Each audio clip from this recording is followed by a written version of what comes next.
Nathan, le petit justicier à sa façon. Il était une fois, dans une ville animée pleine de couleurs, vivait un garçon très curieux nommé Nathan. Nathan adorait apprendre. Il passait des heures dans les livres, découvrant des mondes lointains et des idées merveilleuses. Il était si absorbé par ses lectures qu'il ne savait pas toujours comment mettre ses grandes idées en pratique dans le monde réel. Sa famille l'aimait beaucoup et l'encourageait toujours à explorer ses passions. Nathan avait aussi une particularité amusante. Il aimait que tout soit parfaitement propre et bien rangé. Il se lavait les mains très souvent et adorait organiser ses affaires. Il avait tellement d'énergie qu'il sautillait parfois en parlant de ses nouvelles découvertes. Ses amis et sa famille l'appelaient affectueusement Nathan le nettoyeur, ou Nathan l'énergique. Un matin, en lisant un livre sur les héros du quotidien, Nathan a eu une idée lumineuse. « Je vais devenir un super justicier de quartier !» s'est-il exclamé. Il a rassemblé ses amis, Léa et Tom, et leur a proposé de former le club des justiciers du cœur. Ils ont enfilé des gants colorés, pour être prêts à tout nettoyer, et des masques rigolos pour se donner un air mystérieux. Leur mission, rendre leur quartier encore plus juste et propre. Un après-midi, le club des justiciers du cœur a vu un groupe de personnes parler très fort sur la place du marché. « Oh là là, ils se disputent », a pensé Nathan, qui n'aimait pas le désordre. Sans réfléchir, il a couru vers eux, ses gants levés, prêt à arranger la situation. Mais en réalité, les gens ne se disputaient pas du tout, ils racontaient juste une histoire très passionnante avec beaucoup de gestes. Oups! Dans sa précipitation, Nathan a accidentellement fait tomber un étal de fruits. Les pommes et les oranges ont roulé partout.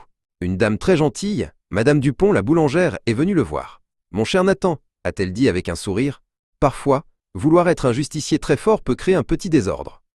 Il faut d'abord comprendre ce qui se passe. » Nathan a rougi, un peu honteux. Madame Dupont a aidé Nathan à ramasser les fruits. « Tu as un grand cœur, Nathan, et c'est merveilleux, » a-t-elle continué. Mais les vrais justiciers ne sont pas ceux qui font de grands gestes sans réfléchir. Ce sont ceux qui écoutent, qui comprennent, et qui aident avec douceur et respect. Nathan a écouté attentivement, ses gants toujours aux mains, mais son esprit s'ouvrait à une nouvelle idée. De retour chez lui, Nathan a réfléchi à ce que Madame Dupont lui avait dit. Il a compris que son amour pour l'ordre et son énergie pouvaient être utilisés différemment. Il a décidé que le club des justiciers du cœur allait désormais se concentrer sur l'écoute et la compréhension des besoins des autres, avant d'agir.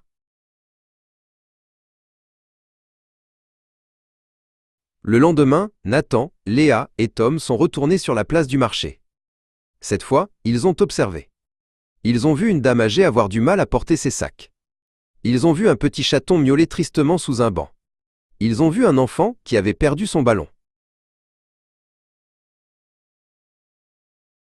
Avec de grands sourires, le club des justiciers du cœur est intervenu.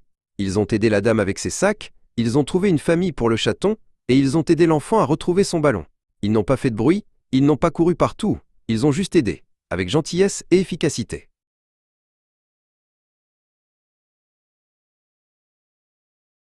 Et c'est ainsi que Nathan, le garçon qui aimait tant apprendre et ranger, est devenu un véritable justicier de son quartier. Il a compris que la plus grande force n'était pas de protéger en faisant de grands gestes, mais de servir, avec un cœur ouvert, en écoutant et en aidant là où c'était vraiment nécessaire. Et tout le monde dans la ville connaissait son nom, mais cette fois, pour les bonnes raisons.